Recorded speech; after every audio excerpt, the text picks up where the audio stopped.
Hi guys, welcome to our inaugural sort of painting chill out stream. Not got anything sort of super specific planned here, so if there's anything particular that you'd like to see, then obviously just let us know in the comments. I'm Aled. You've probably seen me on such streams as the Infinity stream, and more recently the Fallout Wasteland Warfare RPG stream.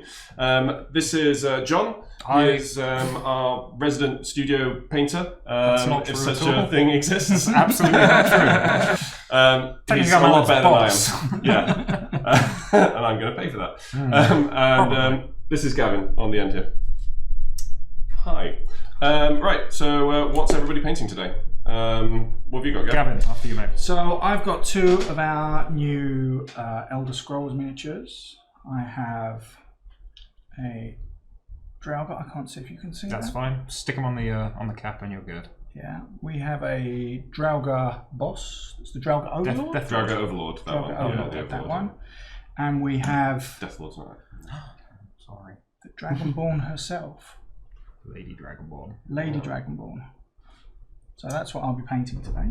Awesome. Starting to paint anyway. I've got myself a Imperial Soldier, again from the new Elder Scrolls line. So we've shown the resins off. We haven't shown the paint models yet. We do actually have the studio paint jobs in-house, which I didn't paint. We'll be showing them off probably over the weekend at Gen Con, which is next weekend. So yeah, I've got myself a nice little Imperial Soldier. You'll note he is very much not on a round base. I like to paint my bases separately so I don't get my grubby fingers all over them. So the game does play on the 30mm rounds, same as Fallout. I just happen to base mine on squares for easier painting. I also have some Elder Scrolls stuff for you. I've got the Imperial Mage there. Female mage. The female Imperial Mage. I think we've only got the one mage at the moment, right? We have. Sure. Yeah. I do just put it straight on the base because I'm You're bad very and you lazy. should feel bad. My painting is bad and I should feel bad. I also have a new Coca-Cola girl here from the Fallout line, just so that we've got maybe one thing that's not Elder Scrolls related. Yeah. But also, I believe she's going to retail soon, yep. So she is out of the limited edition period, so you will be able to get your hands on her again. What are we calling it? What's the official word? Time limited promo release. Yeah. Region specific, unlocked, not available in some states and I don't know. Something along those lines. That was going lines. somewhere and it didn't. But yeah, she will be soon there. Hello to you, self to 72. What time is it over there anyway? It must be like super late or super early. And hi, Andrax as well. How are you doing? Good to see you. Right, let's get started. Do some painting. Which of the browns? Yeah, we've all gone for like super brown models, so it's like a rush on the brown paint. Well, my Draugr's got quite a lot of grey on him as well, so you guys go with the browns and I'll monopolise the greys to start off with. Yeah, okay. You've got all the greys over there, haven't you? I'm going to probably do a bit more red than I should do here. Red ones do go faster. Red ones do go faster, scientifically proven, yeah. Could you pass me that tray of greys, please? Yeah, of course I can. The grey tray. Thank you, the grey tray. So hopefully everyone's doing the old Bob Ross painting along at home.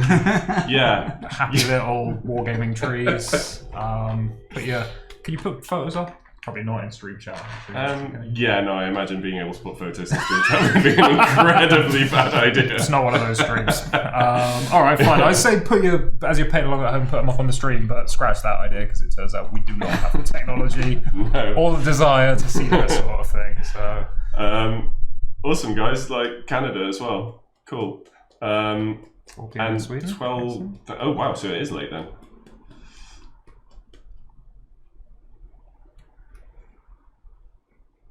Somewhat shambolic painting stream. They've got the measure of us already. Somewhat shambolic, really? That's a Captain compliment Owen if ever I've heard Ripley. one. I will take that personally. Do we know who that is? I have no idea. Who could that possibly be? I don't know. Oh, you don't actually. No, oh, right. Okay, no, that's. Is it Sal? Yeah, that's Sal. All right. Thanks, Sal. Jeez, I thought it was one of my vault dwellers causing mischief. Right, okay,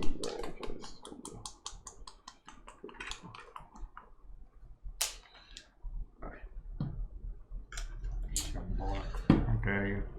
So I'm going to just be try to get involved on some of John's expertise on this, because my painting is not known for being the best. Okay. And Happy to answer questions. If anyone on the stream has questions, feel free to shout it out. I don't know. What's the first topic of the day with regard to paint? Well, where do you start? We're starting painting fresh minis here, so where do you start? So for me, I like to. I mean, it does depend if this is a gaming piece or a competition piece. Although the line between the two is fairly slim for me because I don't have time not to do just painting for the paint. But what I like to do is get a decent base coat onto the entire model, so all the different areas blocked out in a single solid coat of each relevant colour, because what that lets me do is kind of get a feel for the miniature and get a feel for kind of what the colour scheme is going to look like, really. So there's kind of two kind of main schools of thought. You can either do that method, so you end up with everything covered in some paint before you start shading and highlighting and so forth.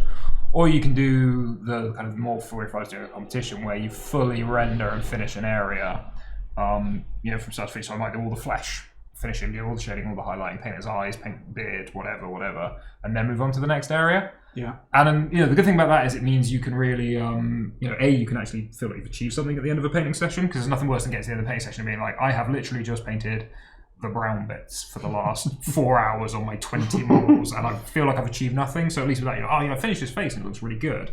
It is a bit slower potentially, and like I say, what you don't do is get that kind of overall view of how the piece is going to end looking like. So it might be you're really sort of happily chugging on, and then you get to when you go, oh no, that purple really doesn't work with the colour scheme I chose. What was I thinking? Whereas if you've put the purple down first and gone, oh, actually no, that's a bit jarring, you can undo the damage before you go too far, shall we say. So yeah, that's my general approach for standard gaming pieces is just smash paint on. And I think the other thing is, once you've got paint on a model, it's a lot less daunting. There's sort of that classic white piece of paper, the kind of the fear of like, oh, how do I start? And you can start using your models because you can say it's painted even if it's not sort of fully finished. So that classic thing of once everything's got some paint on it, it's painted, and then it's a case of how much further do you want to go with your technical stuff. See, the problem for me is that once I consider something painted, I will never ever revisit it to make it better. It just languishes, and that's because I'm incredibly lazy when it comes to painting. Hope to have that sorted soon. New brushes, saying it. Hoping that will be a multiplier. Inspire me, yeah. So there's that classic thing where everyone's like, oh, you don't have to spend money on this, and you can do the Sistine Chapel with a 2B pencil if you're really good enough. There's oh goodness me, my brain. Crumb, I swear it was Robert Crumb, who's a famous American cartoonist. Somebody people was asking, can I have your pencil, please? Because I need to know how you draw. And he's like, it's just a 2B pencil, guys. However, what I would say with paintbrushes is it's actually one of the few cases where it is true that buying a good brush does genuinely give you better results. So the kind of the real mark of a good brush is about what sort of point it keeps. So a lot of people, when they're getting into painting, they try and buy like a super thin brush. So this is a tiny little army painter Psycho brush it's called, and it's got about 17 bristles on it, and it's it's obviously designed for doing things like eyeballs and I don't know, like painting the tiny little I love my mum tattoo on the arm of your pirate or whatever, and they're fine. But what you find, the thing about paint is as it dries, it doesn't flow. So if you're trying to paint on a model and the paint is dry in the brush, you're going to have a bad time. Whereas a big brush with a good point can do exactly the same thing. So a decent, I'm using a size 3 Da Vinci, and I got my size 2 for my close-up work.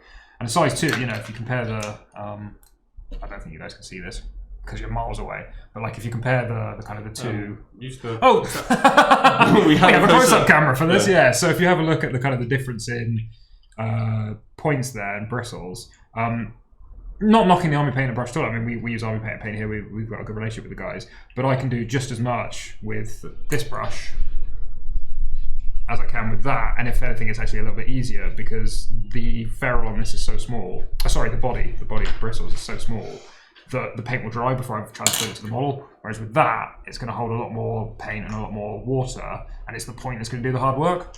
So I'm using my Da Vinci's. You just bought yourself a set of Series 7s, which are the pinnacle of brush. Something I've sort of noticed since using them as well, and something that I read is kind of a thing to keep an eye on. So I've just wetted this, so you can see it's really, really wet, and it's kind of not really that pointy. But if I just drag it along there, and it'll bring itself into a point.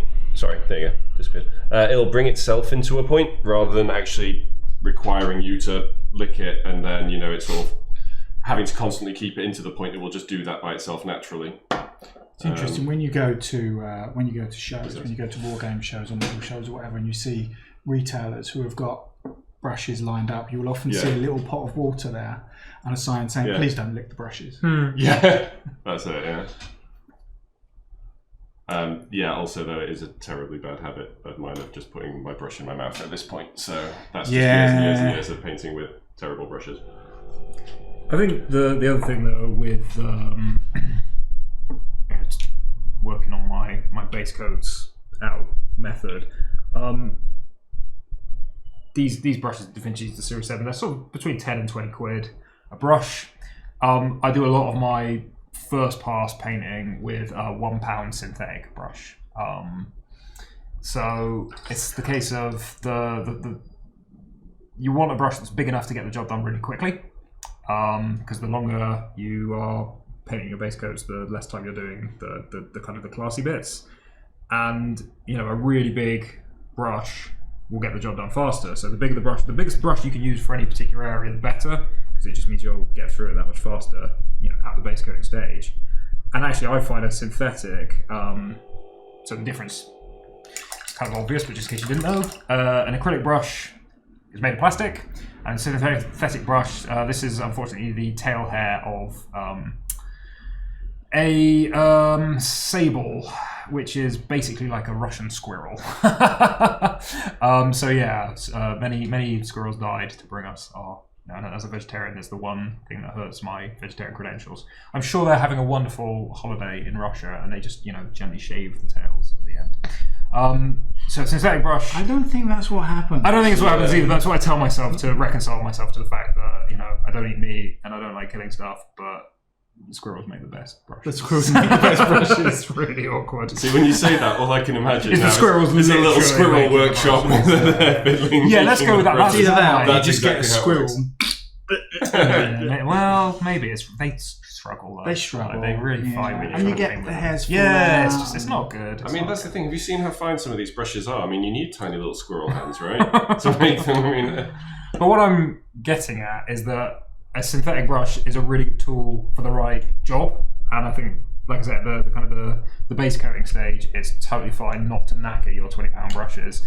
So this is an old synthetic brush. You can see this one's really knackered. I've had this one for far too long.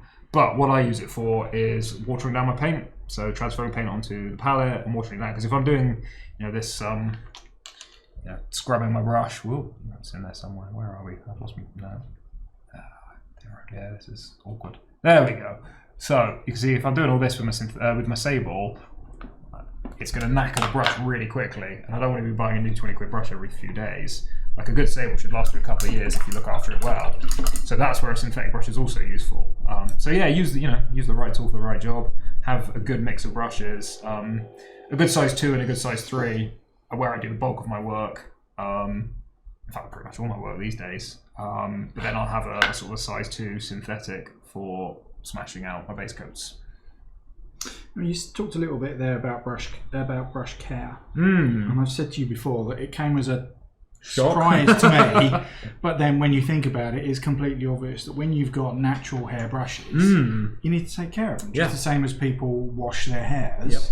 Wash their hairs? I mean, I obviously have individual hairs. But where people wash their hair, if you're going to look after your brush, you have to clean your brushes as well. Yep. So a good brush soap. I mean, you can literally use hand soap. You can buy brush soap as well. It's basically the same stuff. The other thing as well that sounds insane, but you can literally put conditioner on your brush hair and leave it overnight Really? Yeah. Because it's just hair. It is hair, but that's actually Yeah. Oh, I've missed a big lump of flash there. Oh, controversial. We'll talk about cleanup in another day, maybe. Or maybe not, I don't know. Do you want to talk about cleanup? The most exciting phase of building a miniature is cleaning it up, right? Jeez. I mean, did you not do it appropriately, Gavin? Is that what you're saying? Well, I forgot to bring any miniatures in today, so I've had to raid the stock and assemble and base coat these this afternoon. Which is why maybe the cleanup wasn't as thorough as it could have been. I'm looking at her now; she's got loads of. The trick is, from over there, they can't see. Yeah, that's fine. She's Yeah, no. fine. It's all Just great. keep it out from underneath the Keep it out from underneath the close-up camera. Yeah. I think that's probably a good strategy for my painting anyway. Yeah. I was just hoping to sort of like maybe absorb some skills passively by sitting next to Jon while painting. Yeah. Yeah, that was the approach I'm going for. But at the very least, I'll get a model painted. See, this is the thing. I don't really need to look after my brushes because they will last me probably about 10 years. Just because I don't use them. Did I not tell everyone that they've got to have a fully painted Fallout list by the end of the year?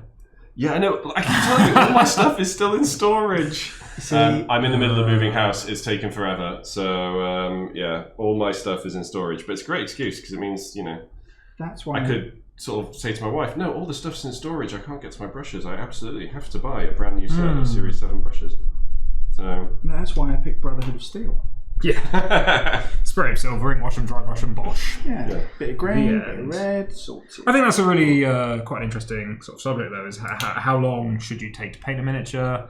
When is done? And I think the obvious answer, or the simple answer for me, is it really depends on you as a painter and your needs. So, are you looking to win a painting competition? You are probably looking at the very least 20 hours of painting time, and really, in the 50s, hundreds of hours Per miniature. per miniature. Yeah. Whereas if you're like, I want to play a game, if you're spending hundreds of hours per model, you ain't getting to the table anytime soon. I mean, Warbudge is asking who we are, so just to reintroduce ourselves, I'm Jon. I run the Wargames department, and I think the last time anyone saw me was almost a year and a half to 2 years ago, where we were doing stuff with Chris in the run-up to Fallout. Since then, my team has grown so big that I'm too busy looking after them to appear that much, but luckily I'm back on camera for the first time in a long time. I think we've got a new name. I'm Aled. You've probably recognised if you've watched any of our New name for Aled. Oh, Majestic Beard. a majestic beard. Oh, thank you, Warbudgies. I thought that was someone in the chat. Oh, okay. Wow. We've gone in order of beard length for the seating, as you can see. So you have the majestic beard, I have the pathetic Aspirational beard. Aspirational The beard. Yeah. So I'm Gavin. I'm actually the line manager for Elder Scrolls. I'm mostly a wargaming quality miniature painter. So you've seen me on the Infinity stream playing Harlem Beach with Aled. And Is that like Harlem Shake? Harlem Beach, Harlan, after Oh. Harlan Ellison. Sorry. Fine. But you were The one talking thing about- we've learned is that nobody appreciates my humour in my department. That is definitely a fact. You were talking about 60 to 100 hours. Sorry, yeah. On miniature. Yeah. I mean, I've painted entire World War II armies in that time scale as well. That's because they're just green. Yeah, there's a lot. It's quite a lot. There's less than you'd think. But yeah, like, genuinely, what's your intent? If you want to just play a game with your mates over the weekend, Yeah. then 5 hours a model is kind of my baseline for an army. 5 hours a model. Yeah. Oh wow. Yeah, no, I'm painting far too quickly, apparently. I had a Saga tournament, this is a while ago now, but yeah, I had... Is that a game that we made? Sorry? Oh, sorry, yeah, no. No, it's fine. You but can yeah. refer to other games. Yeah, the Other games are available. other games are Games available. are available. Yeah, Yeah. but please buy ours. Yeah, no, I had 30 models to paint, and we I did it with a friend. He helped me out, but we did it in a night. Wow. I mean, I used to commission paint, and I can do you a tabletop model in 2 hours. I just don't derive pleasure from painting models in 2 hours because Oh, sure. you just can't. you can't do a fully finished job. But again, it depends. Like one of the things, my first 2 Gen Cons I went to, and I'll be there next week if anyone's at Gen Con. I entered several speed painting competitions, mostly to force myself to find out how fast I could paint a model. And it went really well because it turns out I can speed paint a model in an hour, and I won them all. But beside the point. Humble brag. Yeah, so I can paint fast. It just, it really depends what you want out of a model, and I wish I could be happy with a 1 hour paint speed job because I'd have a lot more painted armies if I didn't take 5 hours a model. Yeah. You do you. Yeah. Sorry, Tony, from OTT Beast War? Off the table. Off the table. Oh, right. On the table. On the table. You've been on there before then, John? I have been interviewed by the Beast guys a couple of times, yeah. Okay. We spoke to them at Essen. God, was that 2 Essens ago now? Yeah, 2 Essens ago when Fallout was in final production. Okay. I've been on there for other reasons as well. I used to run a convention, so you may have seen me talking about my sadly departed convention. They interviewed me as I was handing it over. Oh, okay. There's a saga for the ages. Talking about sagas. And I didn't go to Ireland with Chris and James. That's not James. I know they're both bald, but that's not James. Hi. I'm not James. So next question, guys. What was the first model you ever painted? How long ago was it? And how awesome a job did you do? Oh, right. Do you want to go first, Gavin? So Gavin first painted a model back in the Stone Age before we did this. It was back in the Paleolithic. Oh dear. Back when you had to carve your own out of rocks. Yeah. Rocks, He literally rocks. hunted a squirrel down, cut its tail off, stuck it on the end of a stick. Yeah. And then he was there grinding up leaves and flowers to make pigment. Yeah. Yeah. It was probably about, 80 years ago. 86, something like that. How old were you in '86, Aled? I was 1. Yeah, I was like... In 85, I may or may not have been 2 born. years old. I am the resident grumpy old grognard in the room.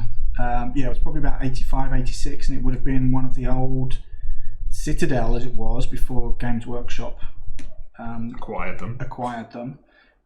Citadel miniatures, I think they were called C13 Adventurers, and it was a true 25mm scale, so it was, about 2/3 the size of one of the miniatures that we're painting today. Yeah. And it was made out of lead. Actual lead as well. Lead. Pre-pewter. Yeah, pre-pewter lead. The glory days. Yeah. And what kind of job did I do? An awful job, of course, because I was, Did you paint it with enamel? I was going to say, were you using the enamels? I was using Airfix enamels, and it was a knight in armour with a scimitar. Nice. And he was painted in bright silver Nice. as well for his armour, because he was obviously wearing, highly polished armour. Nice. With, for some reason, I think he had an orange cape on him. I don't know why I particularly chose orange, but he had an orange cape on him. So yeah, that was my first miniature. How old were you at the time when you did that? Probably about 12 or 13. Oh, okay. Alice? So for me, it was a Games Workshop model, obviously. You're going to notice a trend emerging here. Yeah, I think Games so. Workshop, the gateway drug. So I was, I think I was 9 or 10, and I was around at a friend's house, and he had just moved to the area, and we became friends at school, and obviously he had an addiction, and he needed somebody to share in that addiction, because you can't play by yourself. He gave me a Tyrannid Termagant, I think, and I painted it, but didn't have any white, so used Tipex to paint the carapace. It's a classic, yeah. And then the enamels to paint the red. It was truly, truly awful, but I had it for so long, so I just couldn't let it go. And it just stayed there in the bits box. It might even be there. If it is, I will bring it in for if we do another paint stream and I'm on it. For our Tony Hart style art gallery. For the art gallery, I think we should. For the original, the OG miniatures. Does that mean we have Morph on the show? So? Can we have Morph? I'm sure we've got enough blue technically. We can make it. We can make it happen. You and your blue. So referencing Tony Hart, Art Attack. Sorry, not Art Attack. That was Take Heart. that was and Neil Morph. Buchanan. Yeah, that's aged us all quite nicely, hasn't it? Yeah, unsurprisingly, my first model was a Games Workshop model. It was a Forest Goblin Spider Rider. I was lucky in that I had 4 pots of Citadel paint and several pots of enamel. So I painted the entire model black, really, really thickly, and then put a big splodge of red paint on his butt to make him a Black Widow. And yeah, unsurprisingly, it was terrible. But yeah, I was doing a bunch of Night Goblins with enamel. I bought a Spitfire, and it came with a pot of green and a pot of brown. So a lot of my goblins in early days were green and brown. Green and brown, because those were the 2 enamel paints I had. So yeah, kind of come a long way since then. I do look back fondly on those days when I could paint an army of goblins overnight, because I only had about 20 models and 4 colours to worry about. Yeah. And a much lower set of standards, I assume. Well, you know, yeah. I remember the first time I used a wash, and like the whole world opened up, and I was like, and the day my dad figured out what dry brushing meant and showed me how to dry brush some chainmail, and it was just like Dry brushing chainmail was when chainmail was just holes in texture. sure, yeah. And that was 26 years ago. Yeah, and it was lead. That was a lead model as well, so a little bit after Gavin, but same jam. Yeah, see, when I first started, it was plastics. These were rubbish plastics, but there was a lot of lead around still. Yeah. Oh, is this the second edition? Yeah, second edition. Yeah. I know the ones. Yeah. And Look, lead never did me any harm, alright? I grew up to be a totally balanced, well-adjusted member of society. see, knowing John, that's hilarious. I've never killed a man. Yeah. You can't prove it. You can't prove it. No. So I've been trying. I've got some flow improver here that I got along with my new brushes, because annoyingly the website I purchased them off. They were $39.95. Yeah, it's $39.95, but free postage at £40. £40, nice. So I was like, right, well, I've got to buy something now, and then the postage was like £4. So I was like, right, well, you know, I've got £4 to get something for free. So I got some flow improver, and I've been trying, because I've been trying this a bit actually, to do zenith priming and then painting with a glaze. So what's zenith priming before you move on? So that would be you undercoat in black, and then you can just use white, but I tend to like, if I've got my airbrush going, in graduating shades of grey, just spraying from the top. Some would say for the zenith. For the zenith, yeah, okay, that would make sense, wouldn't it? Zenithal. I just always called it misting, but you know, then I was like, right, okay, apparently this thing has a name. And then yeah, so gradually going up and up and up, so that you've got, well, kind of like this really. So like that, you can see that it makes it easier to paint, because you can bring out a lot of the relief, so that you can see where the details are, and also it gives you already a sort of graduated tone. So then when you do, like I've tried to do with the hood here, which has come out okay, I think, actually. If I put that down there, you might be able to see. So from the top of the hood, the red is quite bright, because the glaze has gone down, and it's gone down on top of the white, so it's quite bright. And then where it's gone down on the black, it's or you know, the darker sections, it's gone to a darker shade of red. So then it's a really, really quick way of getting that sort of airbrush look, without actually having to airbrush all the different colours. So I'm kind of quite pleased with that. So what do you think, John? Because I know your standards are higher than mine. I'm quite pleased with that. I love that I have this reputation. There was an Infinity RPG stream, which there was, yeah. It's still available on Twitch and on YouTube if you want to watch it. So we did 3 sessions, and so I've just read the Modiphius comment. Thanks, Modiphius. yeah. Thing is, you're locked in here with me. So yeah, there was an Infinity RPG stream. We did 3 sessions.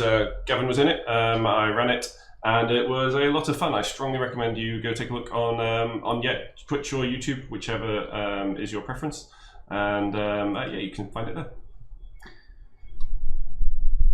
How do you want us to go? Honestly, I suppose. Yeah, go on then. So what I'd say with your Zenith is it's a bit too much black.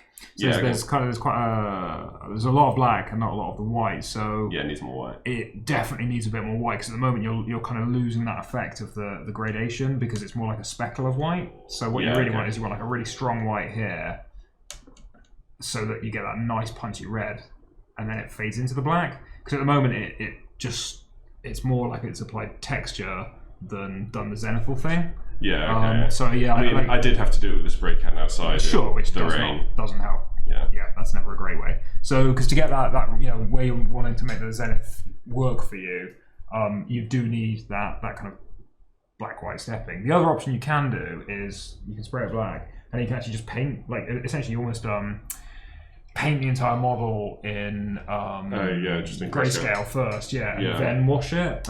Just to, or maybe you can do that as a jumping off point to give you a guide, and then just pick out your top highlights with the white first, and then do your glazes as well. Yeah, so okay. I think that would make the effect stronger because at the moment it's a little bit subtle. And one of the things, one of the real things with miniatures is, of course you paint like this, but when you're playing, you're seeing it from there. So what looks great right up close. Yeah, but I'm seeing it from there. They know what I'm talking about. So you have to kind of over exaggerate the effect you're going for anyway. Yep. Otherwise, it's not really readable on the table. So I don't know. Sorry, I'll put another coat on.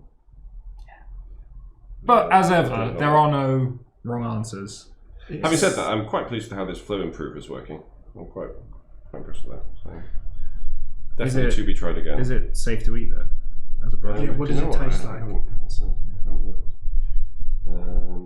Definitely don't put it in your mouth. I don't intend if you even lick the brush, you will die. I mean, there isn't a skull and crossbones on it. He hasn't fallen over yet. It just says don't put it in your eyes. So I think it's probably fine. Alcohol ethoxylate.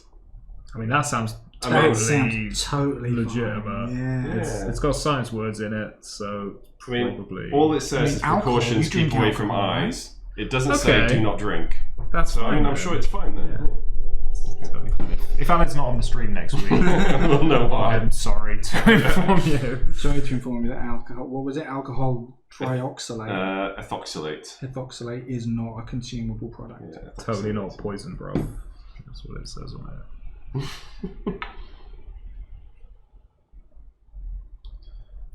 So, 52 minutes in and nobody's beyond their second colour. I'm on my third colour. Right, fine. I'm only concentrating on the upper half for now there. But that doesn't actually guarantee that any of what I'm doing is any good. Yeah, that's true. So I guess, John's Painting 101. The next thing to think about once we've thought about brushes and brush control, we'll talk about 5Cs another day. It's Friday afternoon and it's hot, so I don't want to go into 5Cs too much yet. But one of the most common mistakes I sort of see from newer painters or painters who, would describe themselves as not great painters or unconfident painters is it's about the kind of the finish of the paint. So if we have a look at this chap, we have a look at his face. At the moment, that's had one layer of flesh, and that's nowhere near ready to kind of carry on with the next stage, so the shading, the highlighting, whatever, because it's not a flat, opaque layer of paint. You can see the brush strokes, you can see the primer showing through.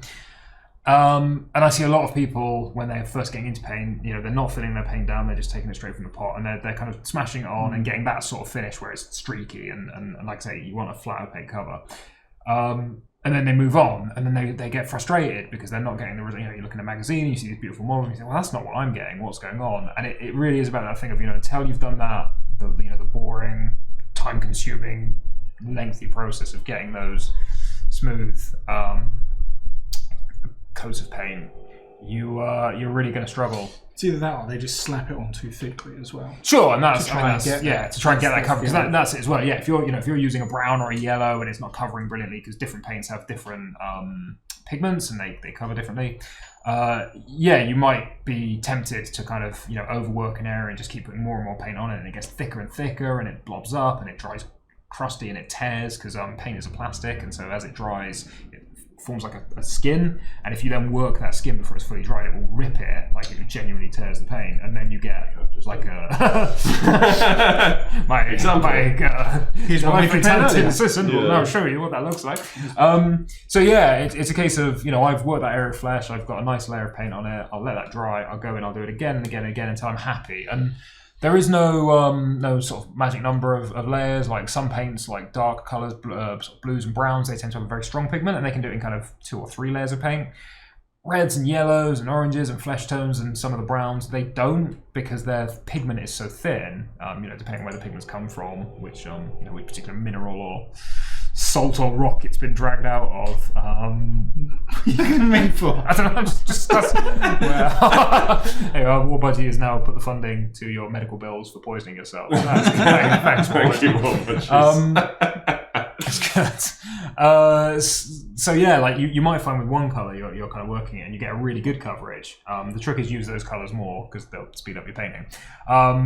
But yeah, don't kind of get into a kind of a pattern of like, well, I know the blue covers in like 2 or 3 layers, so I'll do that for everything, and then you'll find it's that frustration of like, well, actually that's not the case for some of the lighter colors, like, you know, something like that, like a kind of a yellow brown.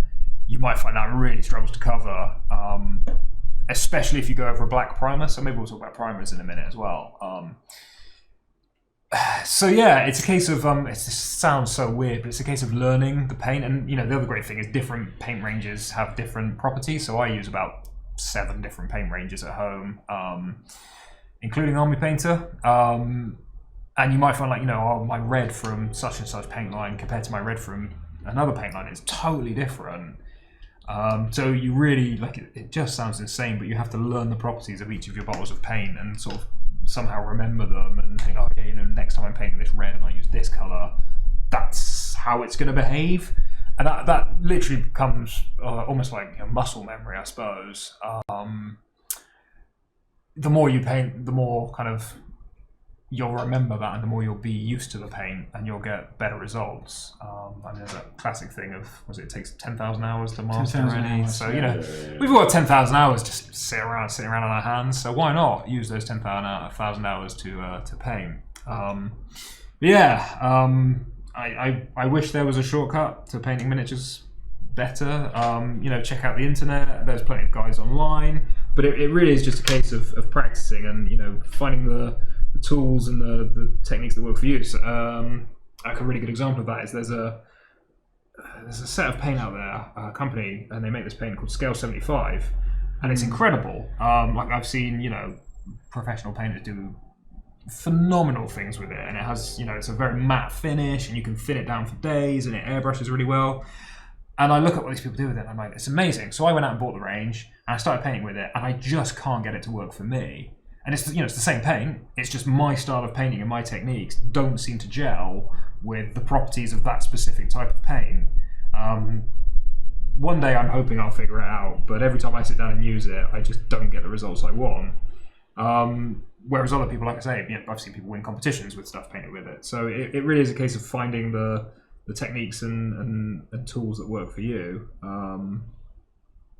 And again, what kind of paint are you going for? Do you want an Army standard? That's one style of paint. Do you want a different finish? You know, maybe you want to. So like I say, the Scale 75 stuff dries super matte, whereas the Army Painter stuff, GW Paint, P3, they have more of a satin finish. And the good thing about that is it's a little bit more hard wearing. So if you're playing games with your miniatures, you might find they don't chip as much. But they do then have that slightly shiny finish, so I'll tend to matte everything down with a spray of dull coat at the end, because I like my models matte. Yeah, I like the matte model. I remember I spent ages once painting a Skaven Warlock Engineer, and I converted him and everything. One of my sort of proudest moments when I finished that, and I was like, right, okay, I've got a can of matte varnish here, I'm gonna put that all over it. and it did not go on well. I can't even remember whose matte varnish it was now, but it just made the whole thing frosted. Yeah, but you see, was just so gutted. You can recover from that Using olive oil. or gloss varnish. Yeah. If you spray over the top with gloss, it softens the matte, and all those little air bubbles that form the frosting Yeah. will all disappear. Because I've done that myself. Yeah. You get a really frosty miniature. If you've not painted, if you've not sprayed in the best way, or the temperature wasn't great, or you're a bit too close, a bit too much vigorous, humidity. too much humidity. Yeah. One of them. What has been your worst painting disaster? I mean, for me, probably that actually. That was probably my most frustrating thing. So I started a competition piece a few years ago. And I painted the skirt green. It's a skeletal figure with a nice big skirt on. And I started shading it, and it wasn't going brilliantly. It was a really large flat area, and I'm someone that works better on texture. Yeah. And then so I started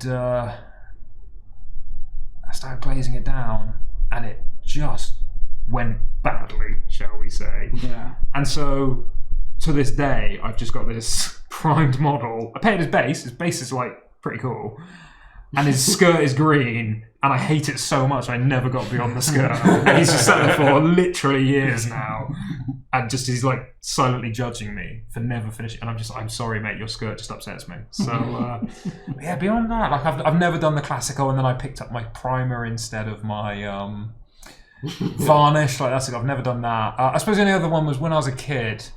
A couple of times I glued a shield on and then painted it, and the glue was still wet. So then I got super glue all over the nice bristles. Like that's a really bad idea. I advise you not to do that.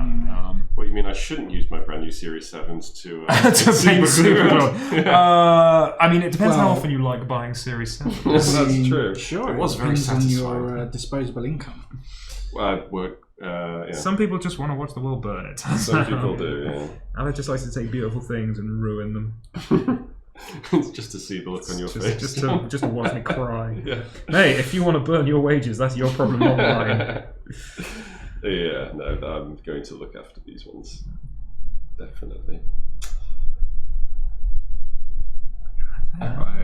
Yeah, Gavin, have you? Do you want to let people have a look at yours? I've broken my model. I don't know. Look away. I mean, so these are pre-production casts of the Elder Scrolls stuff, and they are a little bit fragile. We off the back of this, we did go back and re-sculpt a few of the areas because some of the saws were a little bit too fragile, and 3D printed and remastered. So don't worry, when you get yours, they'll be a little bit more robust. I'll have to pin that on. Can we see that? I can't see the camera. Yeah, that's great. Yeah. Good news is I can paint all his hand now because the saw's not in the way. So. I think it's leather skirt. There you are. That's my worst painting incident ever. Is snap the sword off the model on stream. On screen, yeah. How embarrassing. What a scrub tier painter you are, John. This is the Dragonborn. I think I'm going to leave her for the moment because I'm just discovering more and more little areas that I haven't cleaned up properly. So that's where she's going to stay today. And then I'll clean her up a bit, and maybe next time we'll spend some more time on her. But the Dragon Deathlord is looking a little bit better. Sorry.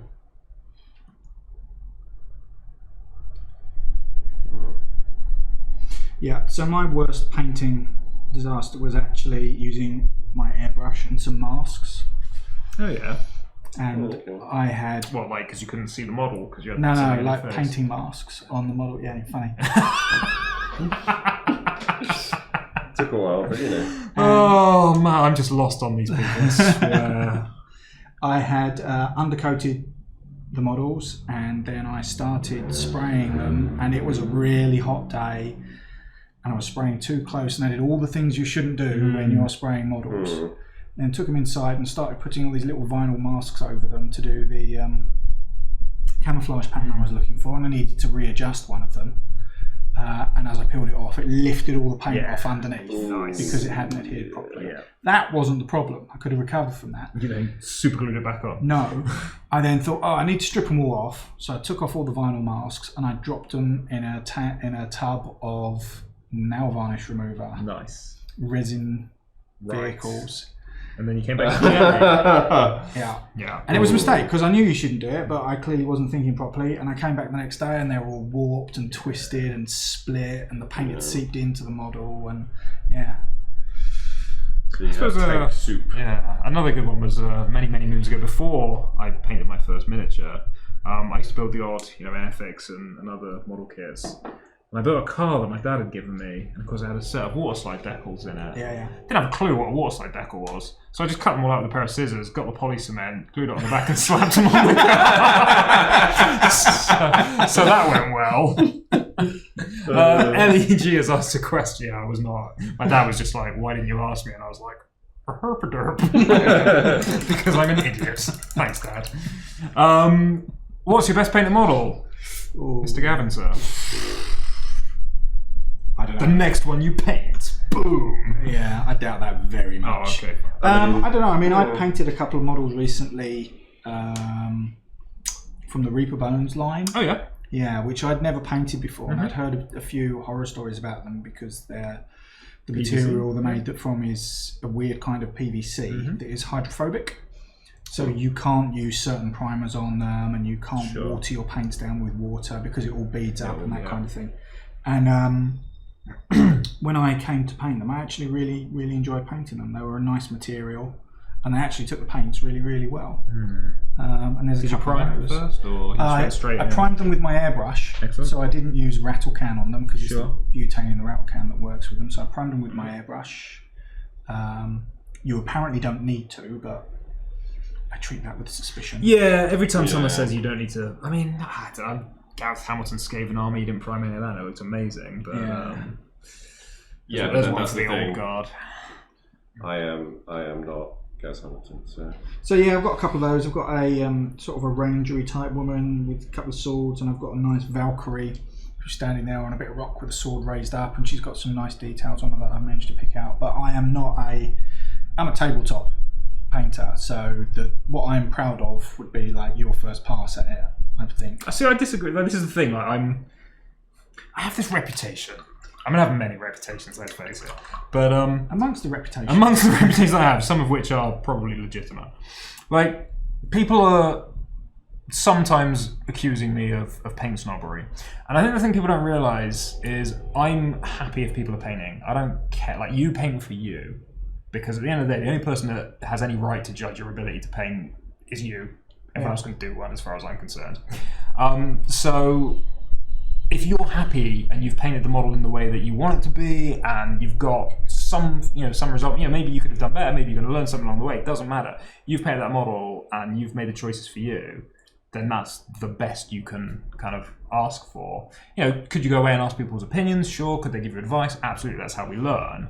But like, anyone that, like, if you genuinely, if you show someone a model and they go, yeah, mate, that's crap, they're not worth talking to anyway. And that's why I sort of asked Aled what level of feedback he was asking for as well, because who am I to presume? It's relevant. Oh yeah, no, I was looking for feedback to help me do it like better. Yeah, because if it's you want to learn, right? Yeah, you want to learn, and that's kind of what we're here for. Versus if you're just getting into paint, and that's the other thing as well.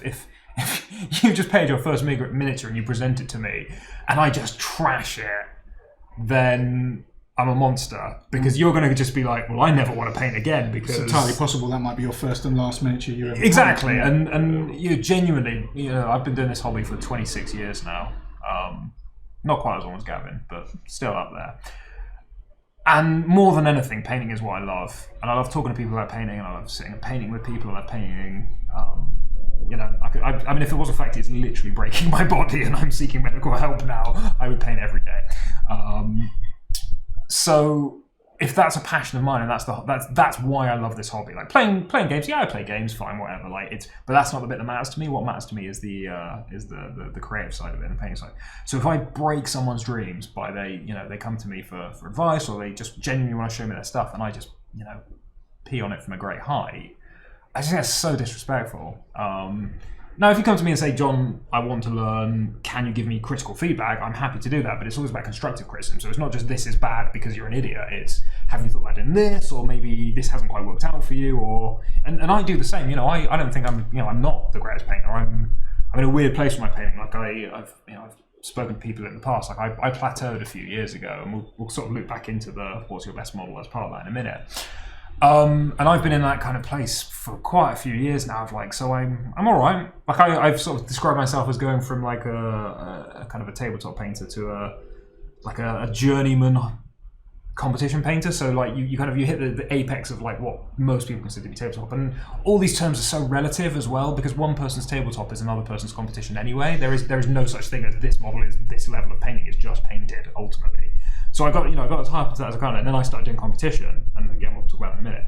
And now I'm like right at the bottom of competition, and I've never managed to kind of go up too far with the competitions, partly because of time, partly because of not being able to, spend time with competition painters. Like one of the great things, why I first went to Gen Con really was to talk to painters, and I'm going to give a shout out to Matt DiPietro, who is like one of my painting gods. If you don't know him, look him up online. He used to be the studio painter for Privateer Press, and he's gone freelance now. He completely changed his style since going freelance, and his new style is very interesting. I think you'd really enjoy it. It's very much he calls it contrast painting, and it's very much that he paints the kind of the grayscale highs and lows in, and then glazes out the colours. And he gets really good results very quickly. But he's someone who I genuinely went to Gen Con to learn from. So he showed me how to two-brush blend, and we formed a friendship. And I've sort of gone over there a few times and hung out with him, and it's not being able to do that as often now. And one of the saddest things for me is I go to Gen Con professionally now as part of the company, and of course I'm busy working, so I can't run around sketch style. LEJ knows knows DP, that's the man.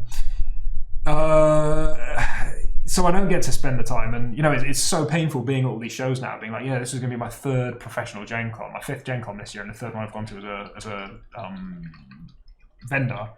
I've done Adepticon, I've done all the shows in the UK, this, that, and the other, and I don't get to enter painting competitions anymore because I don't have time. So I'm not skilling up. That was the worst thing at Adepticon. All the great painters are at Adepticon, and people I respect, people whose work I think, Jen Haley, all the greats are there, and I'm like stuck in the vendor hall selling people miniatures when I want to be sat in the painting hangout because they've got that little painting area under the stairs. And all the great and good are there, and you're like, boss, if I just sack this off and go and hang with the painters, is that going to be okay?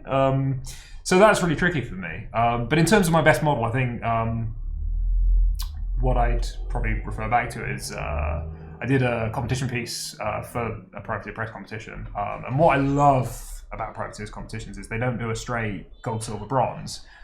They do like a gold tier, silver tier, bronze tier, and they assign as many people as deserve that tier, essentially.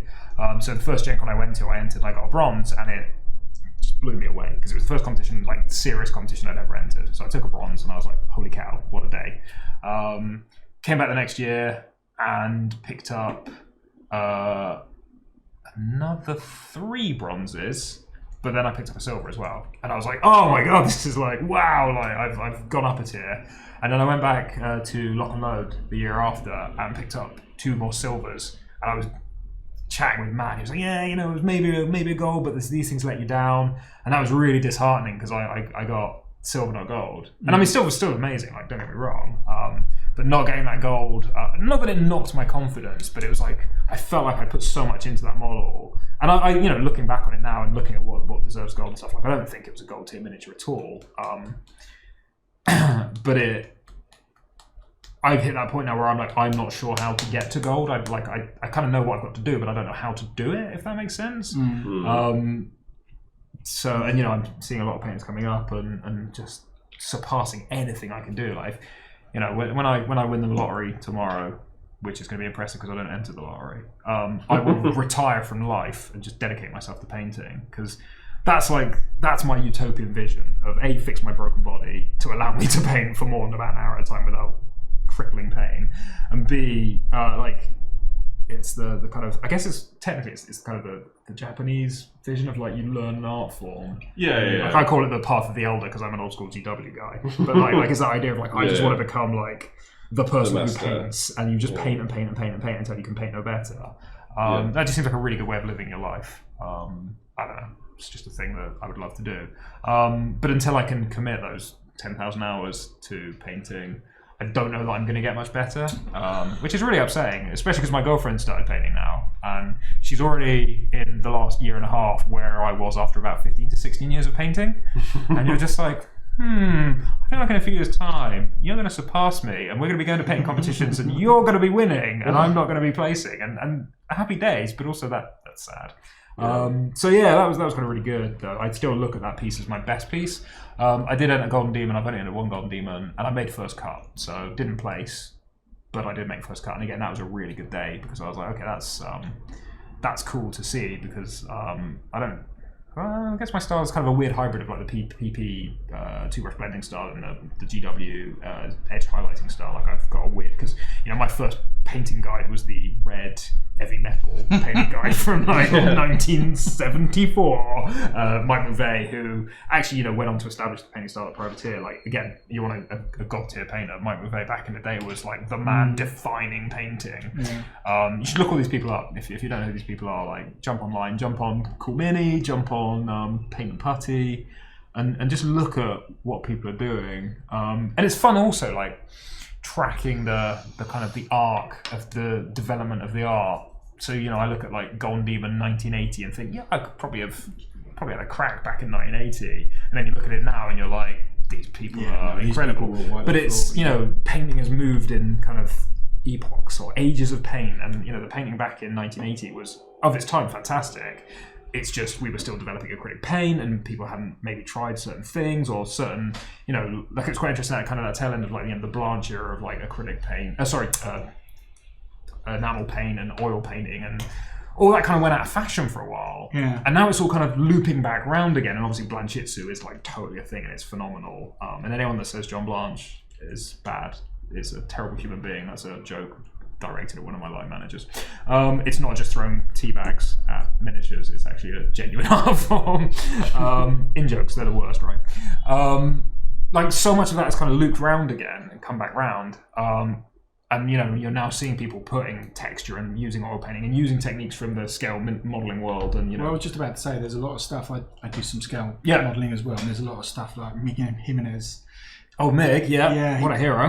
His entire range of stuff for weathering, entire paint sets devoted just to getting exactly the right shade for like 1944 Western Front. But then at the same time, he'll then bring out a mecha set, which has got everything you need to paint your Gundams or your whatever, your Macross. And your Gundams. Your Gundams. You kids with your Gundams. Come Oh dear. So like that's fascinating to see that kind of that evolution of paint but seeing those techniques and tools coming in and people doing like and like when Rackham were about, many people remember Rackham now, but Rackham kind of redefined what miniature painting was for a while, and it's that very you'd always get your White Dwarf and Black Cat's Gaming. Black Cat's Gaming gets the joke. He knows what he's done. When the Rackham guys, the French guys started, you'd see the work coming through from like your French Golden Demons, your Italian Golden Demons, and there was just a style that was so different to anything you were seeing from the British and the American Golden Demons. And then Rackham emerged as this kind of they blazed a new trail with what you could do with miniatures, and they burned bright, and you know what happens when you burn bright, unfortunately. But yeah, they really brought the kind of the Rackham paint style, which is the real like glazing, like super matte, glazing loads of colours, non-metallic metals, and also non-metallic metal became like a way more mainstream thing. And again, that's that really funny thing. I remember reading a White Dwarf article when Commander Dante came out back in the 1600s, where they were talking about like, oh, here's how you paint gold armor not using gold paint, and it's non-metallic metal. Oh my god! Like, and everyone's like, we're revolutionary. So, we took this from oil painting, from the from painting actual canvas. There's a loaded question. Thanks, Ollie. Yeah, cheers, man. I'm here to just to help. I don't need to paint. It's fine. Tony, have I tried new contrast paints? No, not yet. That's been a. I'm interested to try them because I've got, as everybody has. Take the paint off. my brush so it doesn't dry on the bristles. I've got a ton of lead and plastic that is unpainted. But that means you're immortal. Because that means I'm immortal because as everybody knows, the prophecy is that you can't die until you've painted your last mini, which is why I keep buying more minis. That's what I tell my girlfriend. But even so, I've still got a ton of plastic and white metal at home, and anything that helps me get those painted quicker has got to be worth trying out, right? I agree. I've not picked up any contrast paint yet. I don't think for me is that's not my style of painting. And I've seen a lot of the top end painters doing really interesting things with it. And I think the question for me is the stuff they're doing, could I not just do that anyway with conventional paint? Ollie, you'll be dead tomorrow, mate. Think of your daughter. Think of your daughter, Ollie. Quickly, we need to send Ollie a care package. We need to package up a buttload of Fallout miniatures and send them out to him. Are you telling me that the prophecies are not true? I refuse to accept that, Ollie. Seriously, mate. So for me, contrast, it doesn't gel with... And that's what I'm saying about Scale 75. It's kind of the other end of the spectrum. Contrast paint is for potentially newer painters or people looking to smash out armies. No single unpainted miniature. Get out of the stream. That's not true. Nobody has a single unpainted mini. Ollie reckons he does. Nobody. No, that can't be true. I'm amused by Sal's disclaimer. You don't get to condone it. You just have to tolerate it. I think everyone here is, as I say, you're stuck in here with me. No, I'm stuck in here with you. That's how it works. So contrast paint, Scale 75. They're kind of the two ends of the spectrum for me. One doesn't work with my style because it doesn't work with my style. The other one doesn't work with my style because I can't figure it out. If it's working for you, there is no wrong answer with painting. Yeah. Barely tolerate it. Thanks, Sal. If you can do something with paint and you think it looks awesome, congratulations, you win. It's as simple as that. So nobody gets to tell you you're painting wrong, because if they do tell you that, unless you've specifically asked them, I'm trying to achieve this end result, how do I do it? If you're just, if they're just passing comment on your model and I used a bunch of contrast paint on that, and they're ignore them. If you're saying I'm trying to paint, non-metallic metal with contrast paint using a specific technique that it wasn't designed for, maybe they'd have a legitimate, cause to discuss it with you. But like I say, if your models look good and you're happy with them, you won. As to, I suppose, my best model. Sorry, we took a bit of a detour there. bit of a detour. Sorry, about 3 hours later. Shut back to the original question. For me, I don't really paint that much. I've been gaming for literally decades. The in-joke with my friends is that all of my armies are just called the Greys, for obvious reasons. I have been trying to paint more recently. I managed to get hold of an airbrush and a compressor, and it's really about speed for me, because otherwise it just doesn't get done. Does an airbrush make you faster though? Sorry? Does an airbrush make you faster? No, it doesn't, because I spend all my time cleaning it. Faffing around with it, right? That's the conceit. I mean, people are very precious about cleaning their airbrush, and it does need to be cleaned, but... Yeah, that's the thing. I do find, though, that I have been painting more. So for me, really, my best painted miniatures are whichever one I've painted most recently, because I'm painting a lot more now. My skills are developing so quickly from being basically nothing to being actually something. Then it really is basically whatever's most recent. So at the moment, this is probably my best painted miniature. So far. So anyway, you've never entered a competition? No, never entered a competition. Do you want to enter competitions? Because that's an interesting thing. No, not really. For me, I just want to be happy with your models, right? Yeah, with my models. You mean you want to have fun? Yeah, I want to look at my model and go, that's cool, I like that. And also, I want to be able to take a photo. This is kind of my key test, actually. I want to be able to take a photo of it, send it to your friends on WhatsApp or whatever, and when you zoom in on it, it doesn't look crap. I mean, good luck with that. Because one of the really great things about miniature photography is, my miniature is half of my little finger, and when I look at it on a screen, it's this big, and I can see every brushstroke and every pore blend and every blip, and but not. I mean, it doesn't work like that. To a given level of good. Sure. You know, To a given value of good. To a given value of good, yeah. Black Cat's Gavin have a question. What's your most difficult mini to paint? I'm finding this one quite. Oh, really? Yeah. I was. Just a massive amount of detail. Yeah, I like to paint my models in as many pieces as possible. So I was painting a giant robot, not that giant robot, a different giant robot. And I didn't assemble it, someone else assembled it and gave it to me. And it sat on my desk mocking me because it's about 75% painted. But it's just at that really awkward phase where I'm like, I just wish that panel wasn't glued on, or I wish I could take the gun out of the way. And I just find it, there's that long running debate about like, well, if you can't get the paintbrush there, then you can't see it, so just leave it alone.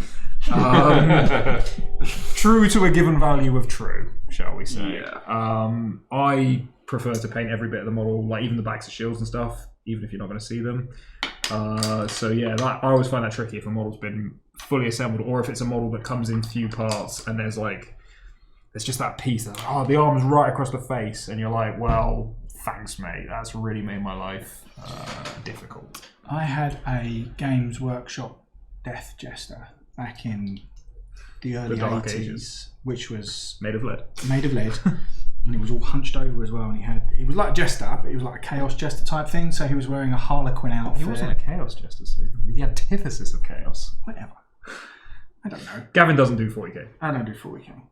I do, We do Modiphius games like Fallout and Elder Scrolls, right? Absolutely. But he had this Harlequin outfit, and he had loads of little bells, and had all these charms on him. I must have tried to paint that thing about 4 times, and each time got more and more frustrated in trying to get it looking the way I wanted it to, because John Blanche had obviously painted it, and it looked awesome. And thrown a teabag out. Why can't I be as good as John Blanche? I mean, there's a question I asked myself. So my 16-year-old self was not best pleased with Death Jester.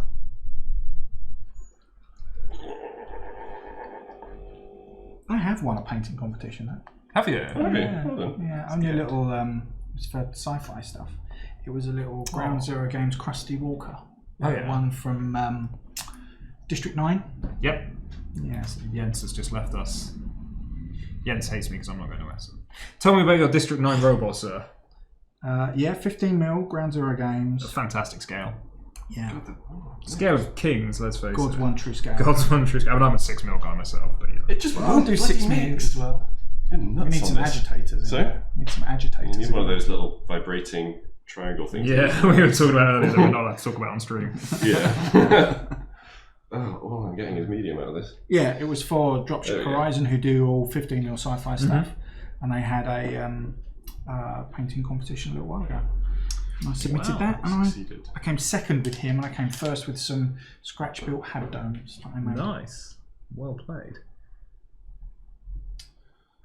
I think if you are going to get into competition, like the trick is start local and kind of expand out. Like, don't walk to, Crystal Brush, does it still exist? Who knows? Don't walk up to Golden Demon. Don't walk up to your Crystal Brushes or your Gen Con paint competitions with your first ever mini and go, bam, I'm gonna nail it. I mean, unless you are the second coming of the painting gods, in which case do. However, having said that, so I think the first painting competition I entered, it was a GW painting competition like way back in this time, like I was still in school. But the first one I seriously entered as a painter was just a local hobby store, which was nice because I won it. I beat the children. Wait, no, I tell a lie. I have entered a painting competition. We did one. We did it at school where all of our friends, like, we all painted a model each, and we had the art teacher judge it for us. Nice. Yeah, so I have entered a painting competition. You go. I didn't win anything. I did win best beard at a tournament once. It was a saga tournament. At school? No, not at school. No. I actually couldn't grow this till I was like 26.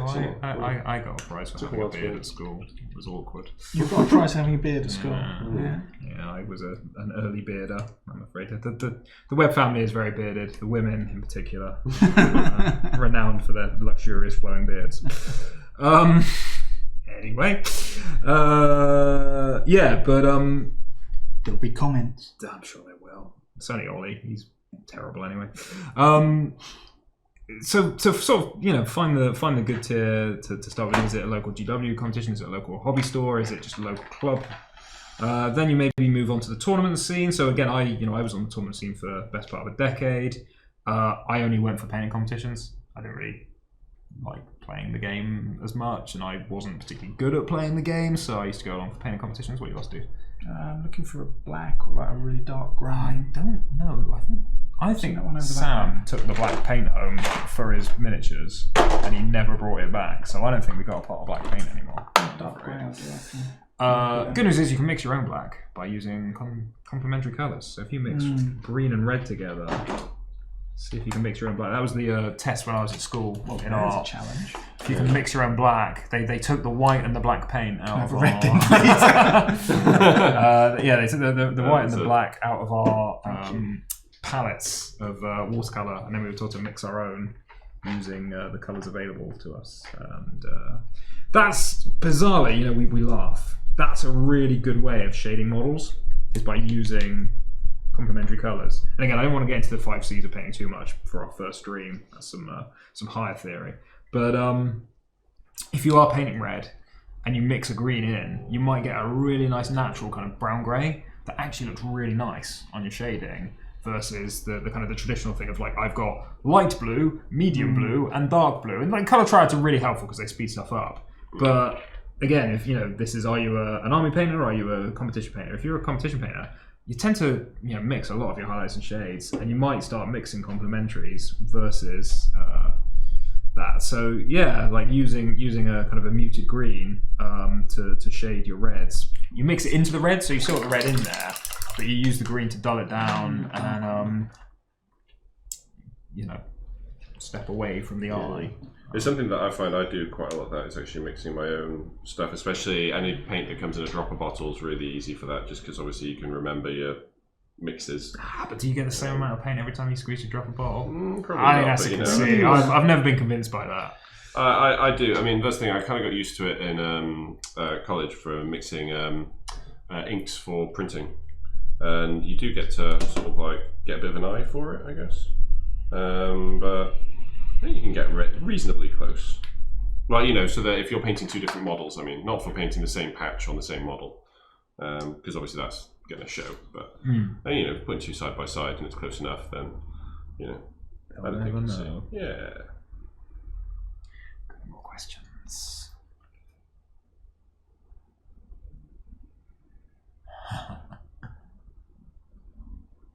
Everyone's busy painting. This is what we messed up so far. Yeah, thanks, Ollie.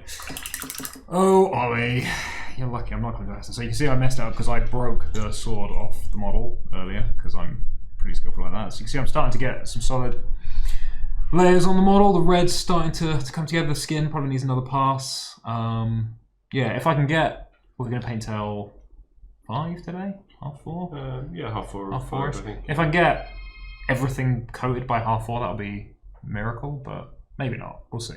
Just focusing on the Gavin, do you want to show us what you're up to? Yeah, I don't think anybody's seen yours. Oh no, you did show them actually, didn't you? So this is where I'm in trouble because I don't know what colours the Imperial soldiers are supposed to be. So we're going to go. We're going to go off piece now. Yeah. See, I've just decided to add some extra red because there's too much brown, I think. Well, she is a fire mage. She is a fire mage, yeah. But, yeah, that's it. Yeah. So I've got a grey out of it, mixing the red and the green. Okay. Yeah, the orange that I've started the flames with hasn't come out so green, which is why I was shaking the bottle for so long, because all I was getting out was medium, but I have got a little bit out now. You star. Thank you, sir. We have some black paint. I have a delivery of black paint. So that's where I'm up to on her. So Ollie's just commenting there saying nice and clean. So that is one of the 5 C's of painting is control. And you want a nice, clean, solid layers of paint. A bit like paint by numbers, put the right colour in the right area. Don't spread it around. Don't accidentally paint his face silver. let the paint dry so that they don't sort of run into each other and mix into a mushy, gross colour on the kind of the lines between. And like genuinely, that is like lesson 101. I did a kind of a basics of painting class with the guys the other day in the office, and all I kind of wanted them to learn in that first session was that's what you're shooting for. Get a nice, solid, even, flat layer of paint in the right colour in the right spot without running into other colours. Once you've kind of mastered that, you can start to do the clever stuff. You can do your shading, your highlighting, whatever. But that is the foundation of paint, and if you can do that, you can do anything. It really is where everyone should be pushing themselves to get to first. And I mean, we are running low on time now. I'd like to think I can get you almost to that point by the end of this 2-hour session. If I stop talking, it'd probably be a bit faster. I do like the sound of my own voice, let's face it. That's, when I said it takes about 5 hours to paint a model. Of that 5 hours, probably the first 2.5 to 3 hours is laying down all my base coats, because it is the most important point of the model. And it's the bit that requires the most kind of control, and you're covering the biggest area of the model as well. So naturally, when you're down to doing the final like highlight on the end of his nose, that's a one brushstroke move. Whereas when you're doing the entire model, that's hundreds of brushstrokes. I mean that's Ollie's got a fair point there. He says he's sloppy with the base coat areas that you can repair with shading. You can do that, and one thing I will do is I tend to start with, it depends on the model, there's a couple of different approaches, whether you do the inside to outside, so do you start with the skin, then you do the clothes, then you do the kind of armor panels, then you do the weapons, or do you do the largest area first? And it does depend on the model a little bit. Like if I was painting on, I could have done, if I wanted to paint this guy in an hour, let's say I wanted to speed paint my Legion, I'd probably just smash brown over the entire model, because I know I can cover that brown with pretty much any other colour, and actually that gives quite a nice base for the reds and for the flesh colours as well. So I'd probably just get nice something like that, like maybe a nice that brush, you can see that looks really I wouldn't be painting eyeballs with that one anytime soon, but I can use that to really quickly block out an area. A couple of passes with that with the brown, and I've covered the biggest area, which is the clothing, set up a foundation for the rest of the model, and I'm already well on the way to a fully painted model. And the good thing about that as well is if you did that and you maybe threw a brown ink all over it, you could get away with not painting some areas, because you're like, oh no, I forgot to paint his belt, but it doesn't matter because he's just wearing a brown belt. Or I could use that and maybe use that as the base coat for the flesh, and then just paint the highlights of the flesh.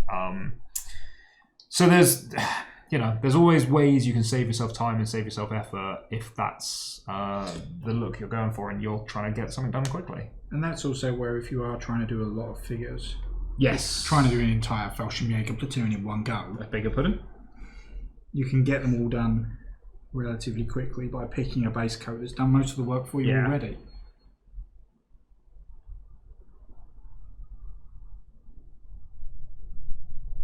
Yeah, I'm really loving this new brush.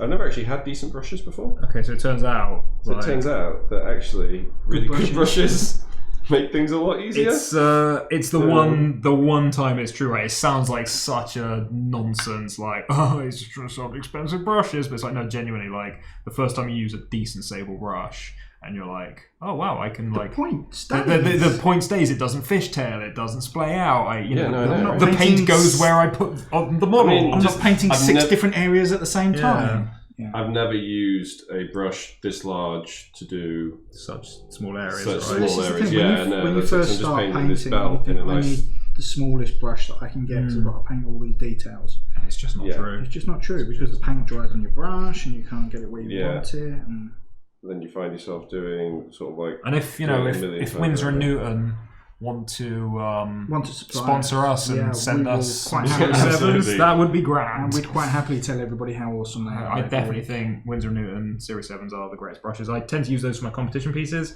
and then the Da Vinci, I use these for my army stuff. They're similar, they're not a million miles away from each other in quality. The Series 7 has a slightly stronger snap, so the bristles are a little bit springier. Yeah, but also a little bit tougher as well, so you get a little bit more resistance when you paint. but there's not much in it really, and I've painted way more models with my Da Vinci's than I have with my Series 7s.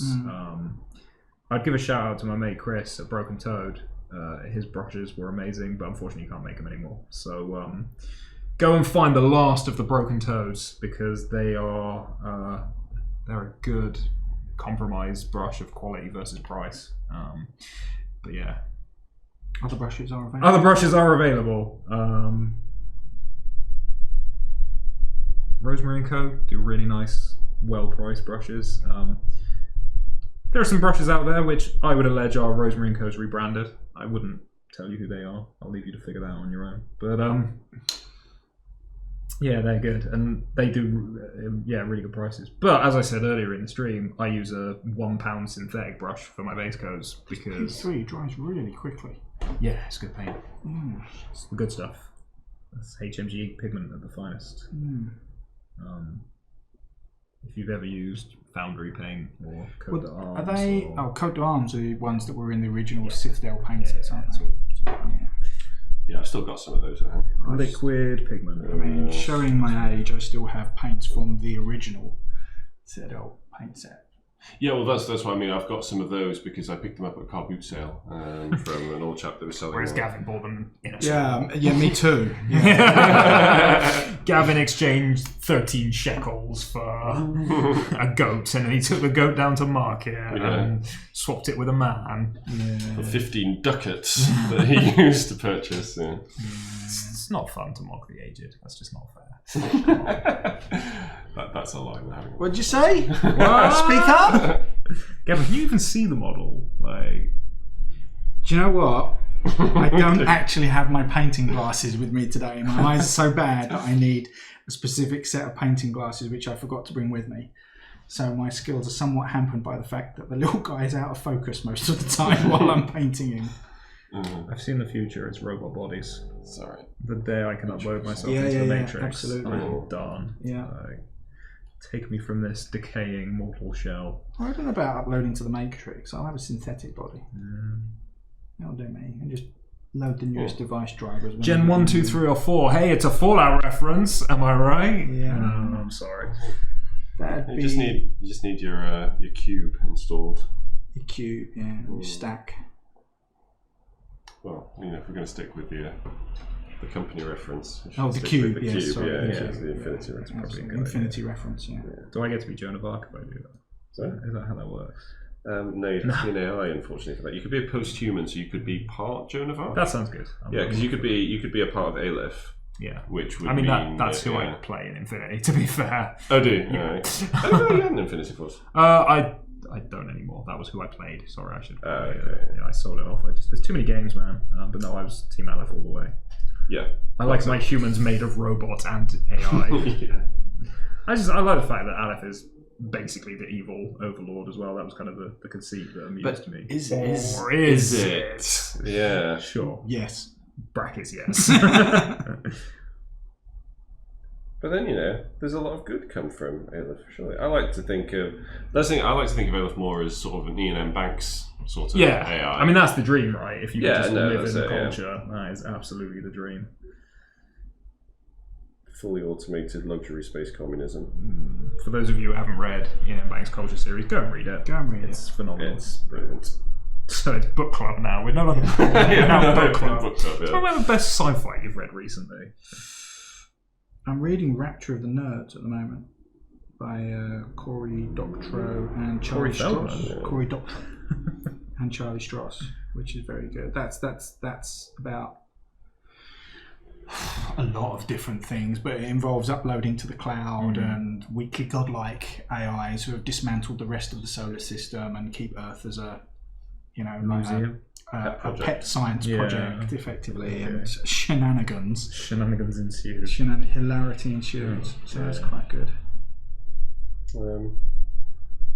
What I read recently actually was all the preparing for the Infinity stream, was reading through all of that. So, but that was quite good fun actually. Sort of because that's the thing. Books. The RPG books. That's a lot of data to there really is a lot of stuff out there for it. There's a lot of content, and but then that's the thing. Obviously, I play the tabletop Infinity. You know, a lot. I'm in a local league, and the funny thing is with Infinity is that a lot of people don't really sort of bother with the lore a lot because you know obviously the rule book's downloadable for free, but if you want the background narrative, then you have to buy the books. So a lot of people just sort of go, oh, do you know what? I'll just play it, and then you just get whatever background you get in the blurb. So I never really knew anything about it, so it was quite interesting actually being able to dive in and get some of that information. You know. Yeah, it's a cool universe. Yeah. Available on RPG now. Yeah, on our website near you. But yeah, no, it was good fun, and there's so much in there, you know, like rules wise as well. Were you pleased I got the chase in for you, Gavin? I was, yeah. The TV show. No, Gavin was insisting that I put some kind of car or spaceship chase. Some sort of vehicle chase in there. Yeah, and I was sort of apprehensive to begin with because I was like, oh, but it's more rules for me to learn. How hard can it be? How hard can it be? It's RPGs, right? You just make up as you go along. Exactly. Hey-o. But yeah, so I got the rules for the spaceships up, which I kind of like anyway, since watching and reading The Expanse, which is also fantastic. If you are into RPG and you haven't seen it and or read it, then are you really into RPG? Into sci-fi? Dude, I've not watched it. Have you not? No. Oh, you should. It's brilliant. I started to watch it when it was on a popular streaming service, but now it's moved to a different popular streaming service. I haven't continued. Other streaming services are available. That's how you know we live in a dystopia, because there's more than one streaming service. In a utopian world, there'd be one streaming service with all the content on it. Exactly. Yeah. Just putting that out there. Oh man. But the books are also excellent. And they are way ahead of the TV show at the moment. So there is always that. If you are into reading your sci-fi.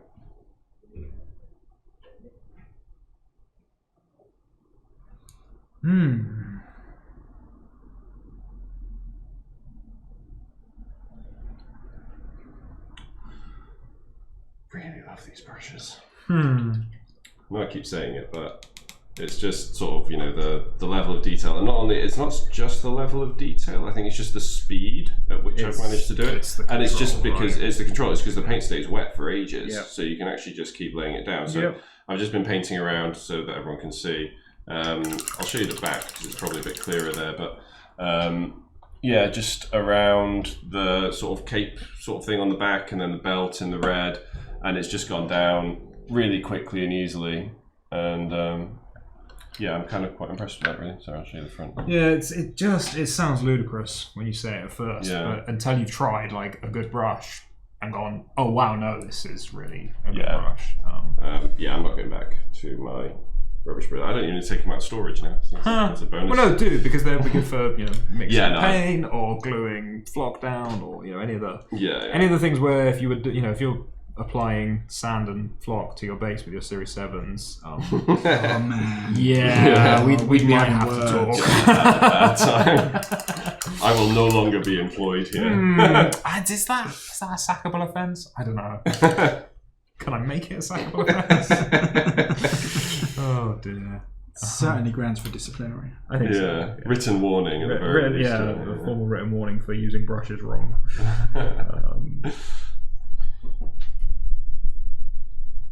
I need to refer back to my reference. The chillest part of the chill painting stream. Okay, yeah. We've been Bob Rost. It's happened. Did Sal ever play the Bob Ross game we got at Gen Con last year? That's the question. Sal?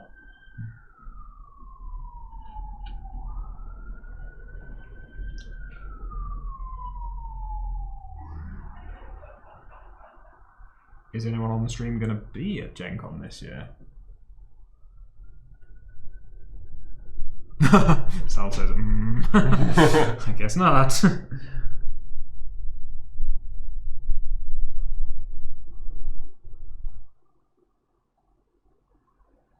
So, just because Oliver's obviously been sending pics to Modiphius, maybe we can work out a way for the next stream so that you guys can send the pictures to us so that we can see them as well. We should probably have an upload gallery as well. Like when people paint their Fallout minis or their Elder Scrolls minis, we should probably start featuring them somewhere. So. Yeah, I mean, that's a thing, right? It's a thing. Yeah. We have an Instagram. I mean, I know we have an Instagram feed, but Insta-twit, face. Insta face twits. Yeah, that's what we are. We're the Insta face twits. I mean, we are the grumpy old. Well, Aled excluded. We are the grumpy old men The division. Modiphius So. PR team here, ladies and gentlemen. Yeah, there's a reason I'm not customer facing so much anymore. Yeah. What's that? Computers. Computers.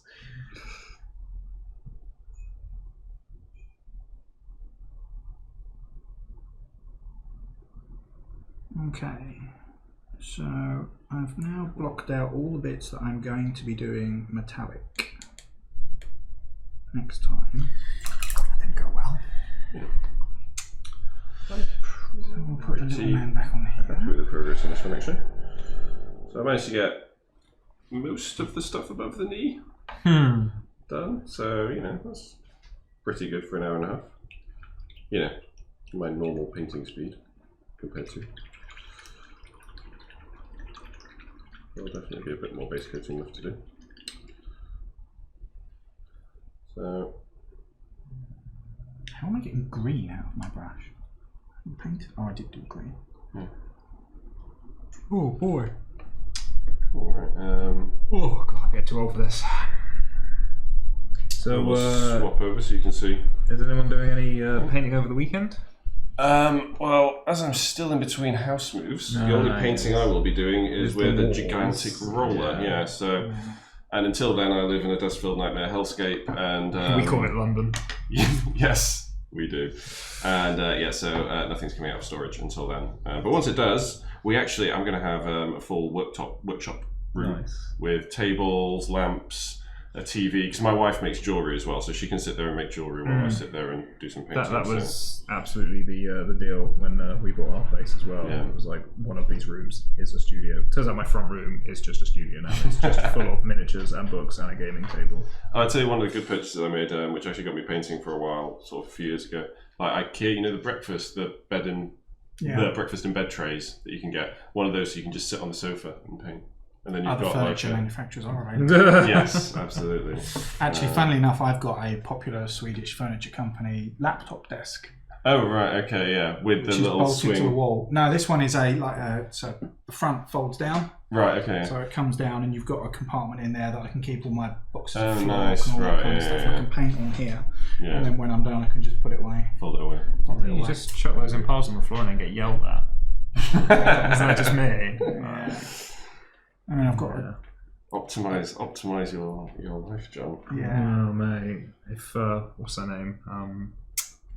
What was I doing? Oh, That's the thing. That's why you the need. you shouldn't have more than 13 books, lady. Marie Help us in the Kondo. stream. Yeah, Doesn't Marie bring you Kondo. joy. If Marie Kondo came to my house, she would be like, "You have no joy in your life," and I'd be like, "Oh, I see you've met me." It's another in-joke.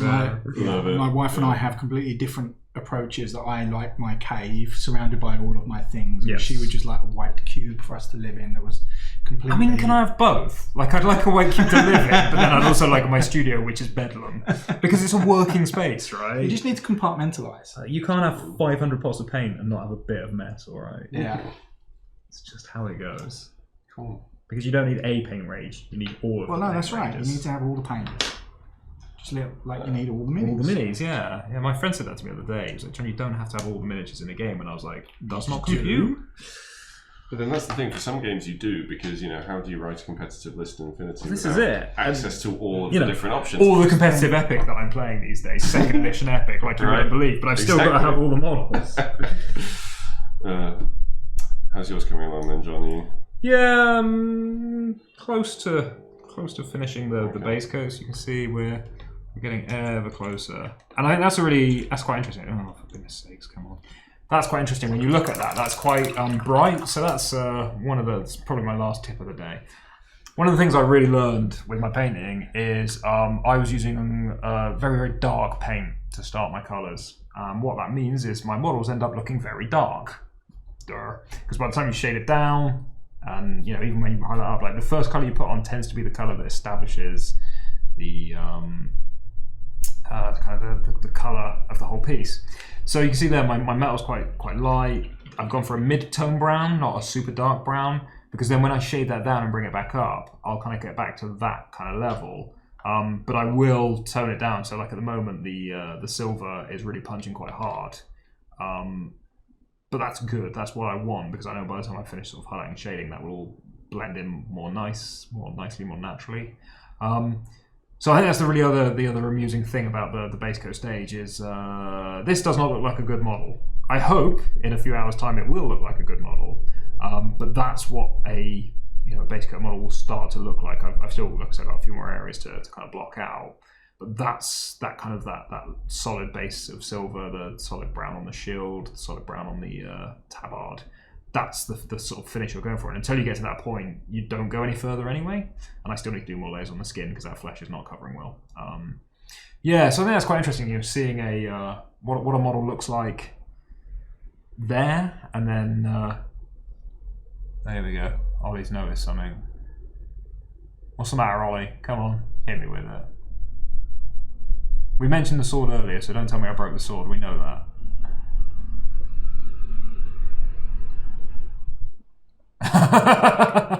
What? Always bring some colour. Oh yeah, so like the red. That's a good. Yeah, I see what Ollie's saying. I hope. You can see I've done the little sort of skirt details in red, and that's just a little spot colour to punch out. So like the main tone is brown, silver, but then you've got a little bit of red to bring a bit of life into the model and grab the eye.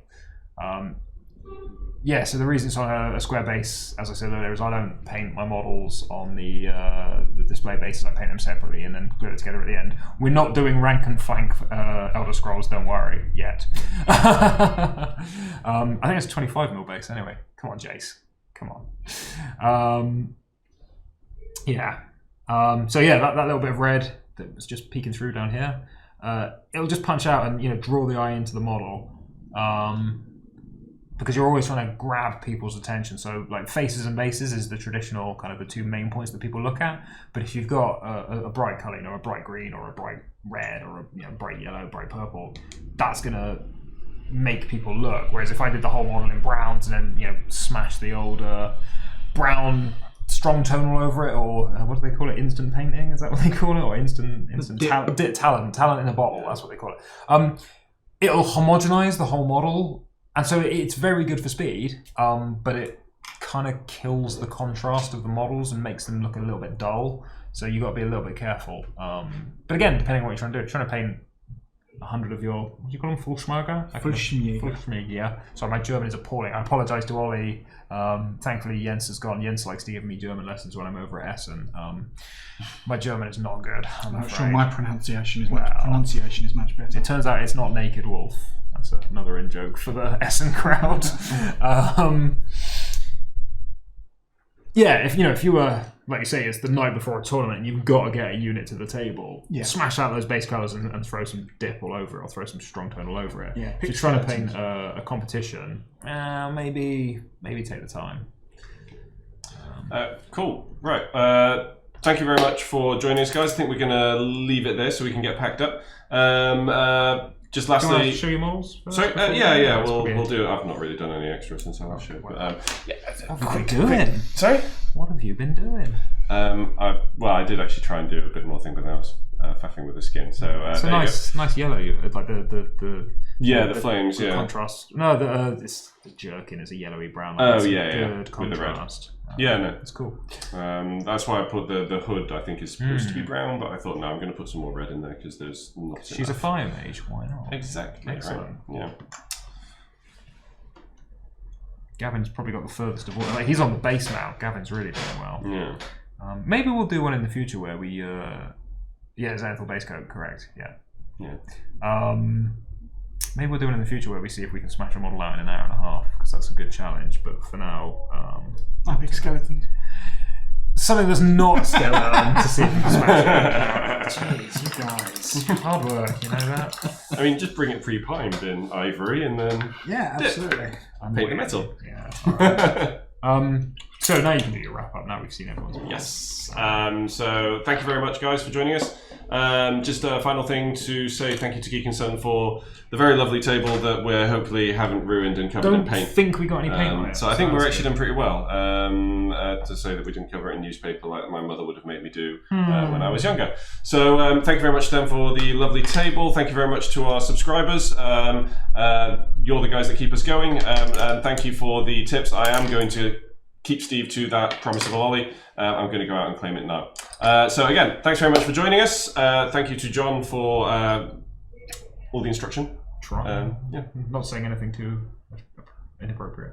So what are we going to do with the next stream? When is the next stream? I'm not sure. away for 3 weeks because of Gen Con. because we've got Gen Con going on. So I'm not sure. I know next Wednesday we will have Fallout Waste and Warfare the RPG again, and I will be back in that as Shandleton again, which was a lot of fun last time. So check it out if you haven't seen it. And we will be back with you on Wednesday. Thanks very much, guys. Cool. See you later. See you later. Bye. See you later.